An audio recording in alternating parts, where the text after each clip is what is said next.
This week on Longshot TV. Guys, here we are, first morning. We all split up. We all go our different ways. Suddenly we spot two pretty nice bulls. Pull up with my Matthews. We're gonna cut this thing out a little ways.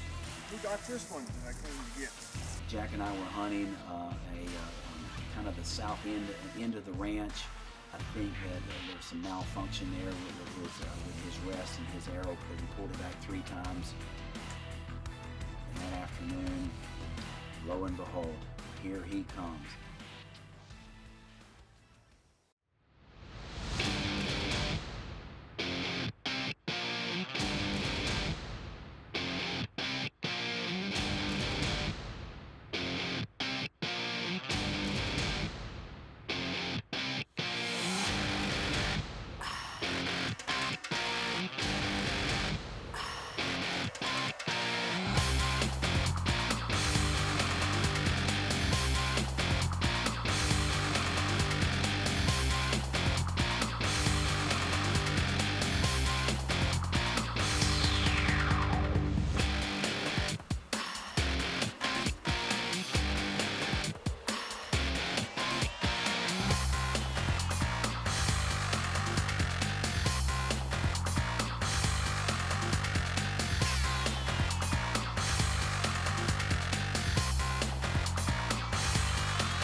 Today's episode, we're going elk hunting in southwest Colorado. Every year, for about the last 5 years, I get with my older brother, my younger brother, and now my girlfriend's been going out there with me. Guys, here we are, first morning, getting packing up for the elk hunt. Hopefully, you guys are gonna be watching us shoot a big elk on video. Colorado. We all met out there in Montrose, Colorado, with an outfitter by the name of Doug Flowers. Doug has been outfitting in Colorado for over 25 years. The first morning after we got all of our gear and got all of our groceries and everything that we needed for about a 6-day hunt. Michelle, what do you think of it? Aspens and everything else. It's really beautiful. Those are changing. We drove up to Doug's. He's got a 40-acre plot right in the National Forest. We get up there, he's got a beautiful camp. He's got the horses and the mules and everything up there ready for us to go. We pack up. Takes us a couple hours, but we're normally really excited at this time. It takes us about 2.5 hours. We're on these horses. Usually it regulates to about 6 miles going back into our primitive drop camp.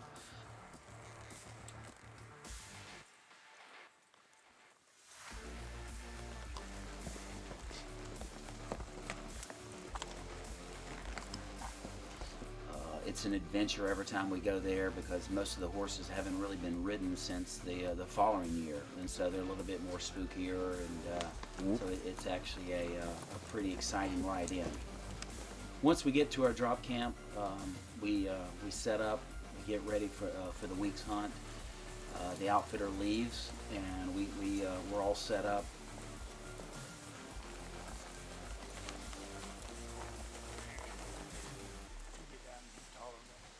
The first morning we get up, we all split up. We all go our different ways in search of finding the best sign that we can possibly find. And most of the time, that most of the elk are pretty much in the same areas year after year after year. But we split up the first morning. We hunt all day. We actually hike even way up on top of the mountains, and some of the areas you can see 40 or 50 miles. It's actually very, very beautiful.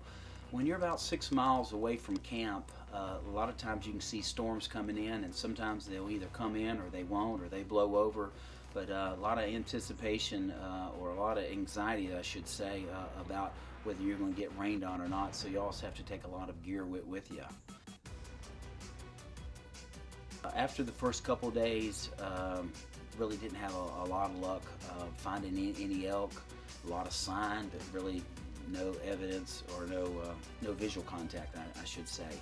The third morning, we got up and we said, well, this morning we're actually not going to walk 2 or 3 miles away from camp. We're going to kind of get in an area where we know that they feed a lot in, and we get set up, and you know, we stay there for about an hour or so, and all of a sudden we spot two pretty nice bulls.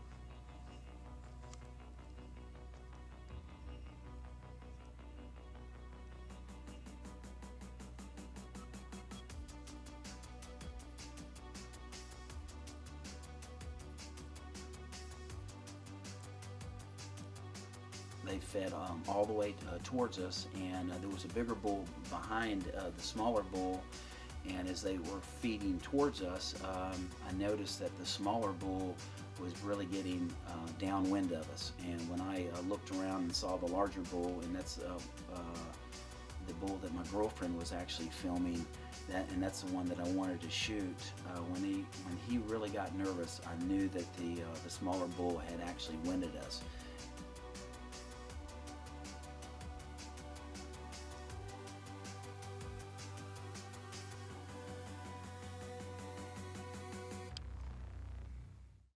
Before the break on Longshot TV.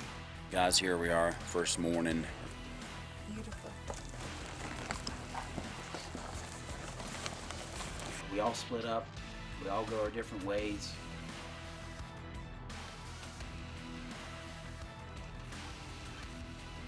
You know, we stay there for about an hour or so, and all of a sudden we spot two pretty nice bulls. And so I knew I had to make a quick shot, so I pull up with my Matthews.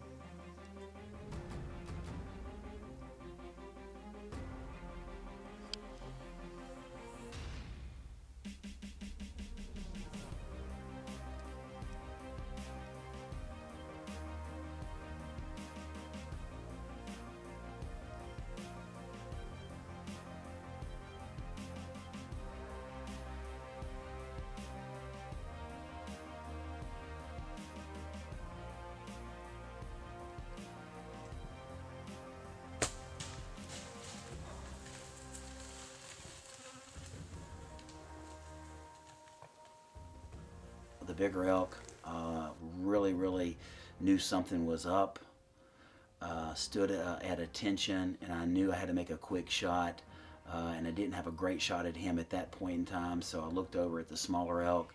I took a shot. Jump this creek right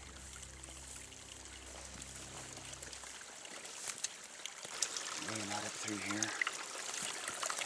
Look at this blood.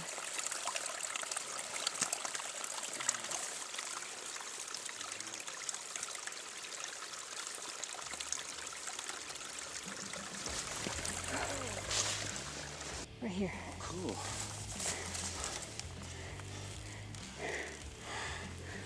Baby found the arrow. Almost a complete blood pass through. Good job, baby. We looked for that for about 30 minutes before we found him. Wow.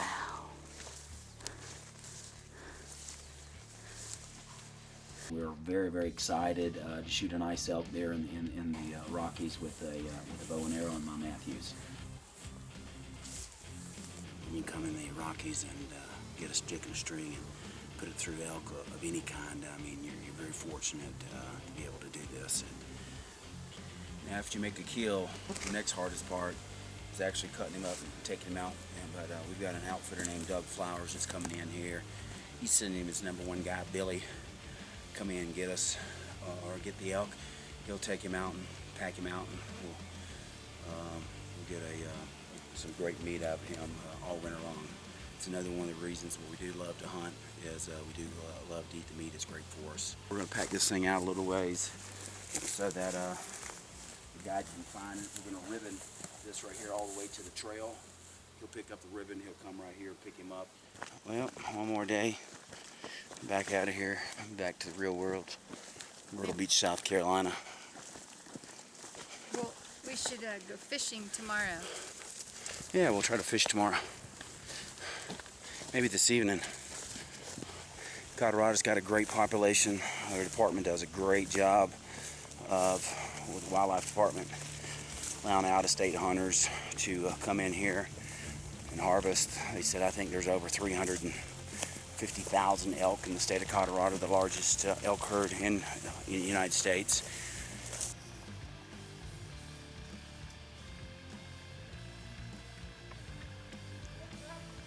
Oh, not a lot. We get a little ice. Yeah. Frolicking. Who got this one that I came to get? Uncle Chris. Is that Jack or Jill? This is Tom. Tom. From the three of us that were actually in there, both myself and my younger brother actually killed this past year, so we had an incredible hunt. Before the break on Longshot TV. And so I knew I had to make a quick shot, so I pull up with my Matthews.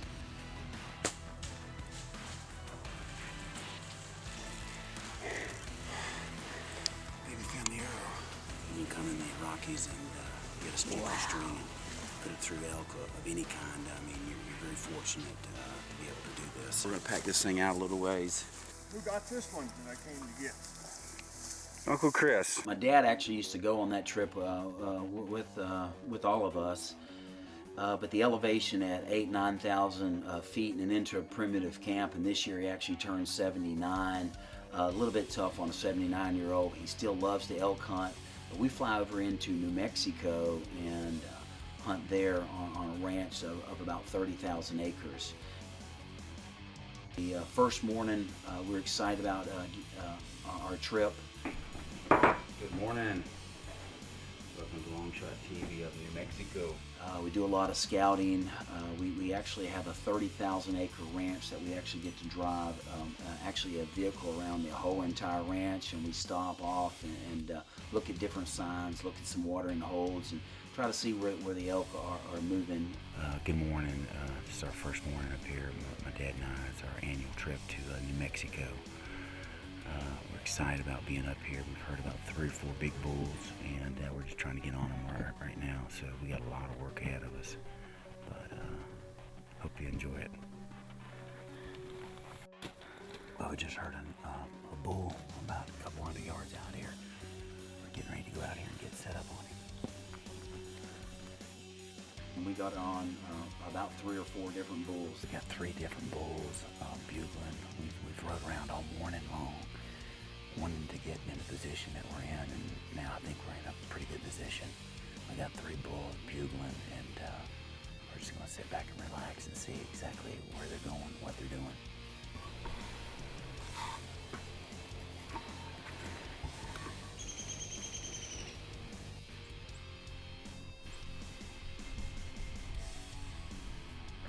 They were bugling as hard as I've ever heard them.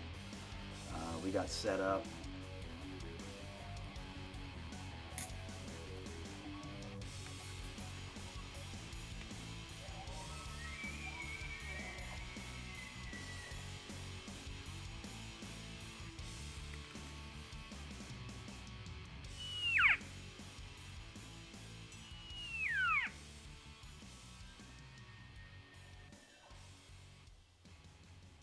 They just never did come in. I guess they got with some cows and they fed off.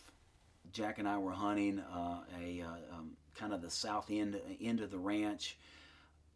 Made a lot of calls, and about midday I made a cow call, and all of a sudden here comes a super nice elk.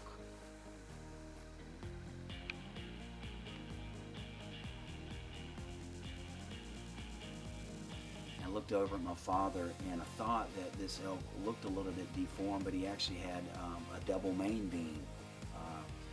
And I kind of waved off to my dad. I really didn't think I wanted him to shoot, but the closer that elk got, the bigger he looked. And so that elk actually came all the way up to myself where I was cow calling, and I had my dad a little bit to the left of me. That elk came all the way in to about 28 yards and was working his way right towards my dad. My dad actually pulled back on this elk 3 different times.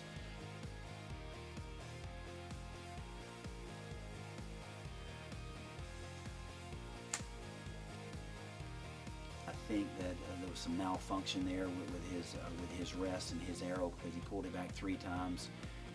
He missed the elk probably 10 yards, and so a little bit disappointed. The elk circled back around us. Thought I might get another chance for him to shoot, but he didn't. Earlier that afternoon, we put up a stand, and that afternoon, lo and behold, here he comes, and wow, was he a monster. One of the biggest elks I've ever encountered with a bow and arrow.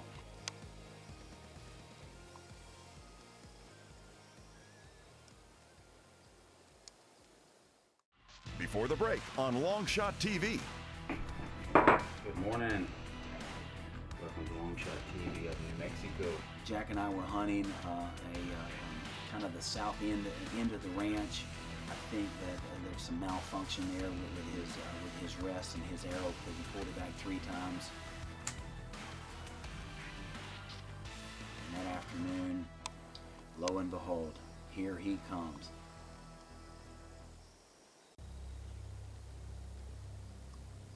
He came within around 25 yards. He came right to the watering hole, and before I knew it, he was already drinking. And as I was videoing, I looked through, and I was actually on a solo hunt at this point in time, trying to shoot this elk with a video all at the same time. He drank for about 15 minutes.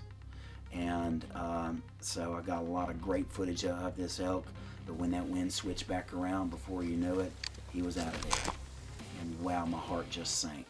If I would only pick the other tree.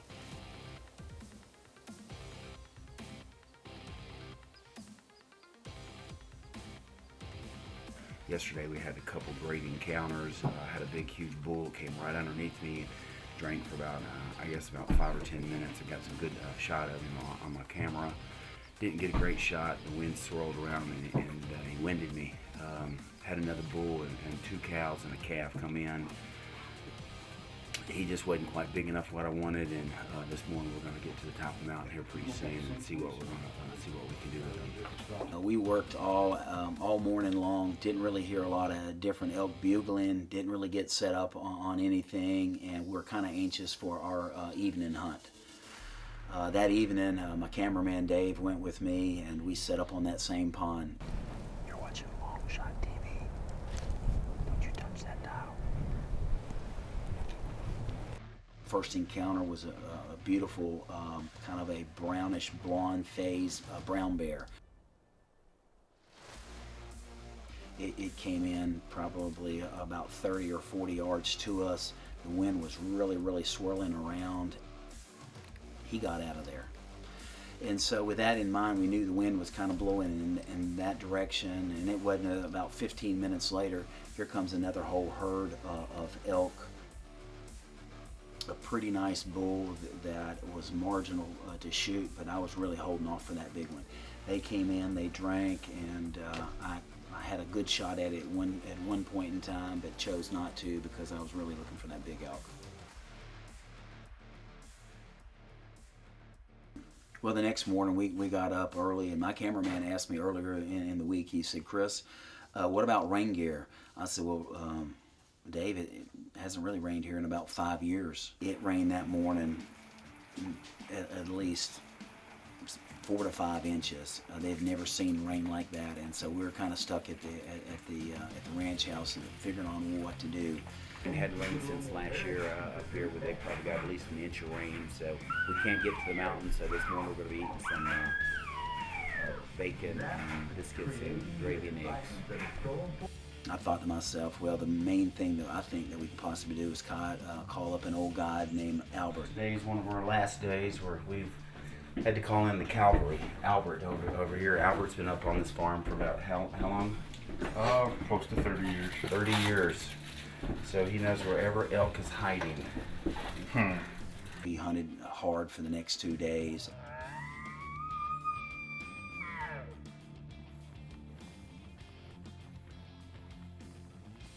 Albert did as much as he possibly could, bugling and cow calling, and we just didn't have another encounter. But we had a great trip in New Mexico. 6 to 10 inches of rain in the last 2 to 3 days until Sunday. We got washed out. Had an incredible time.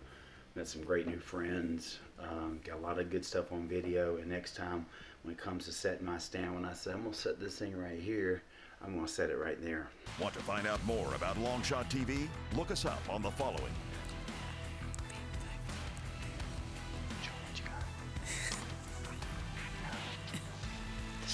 Special thanks goes out to our friends and partners at Country Boy Outfitters.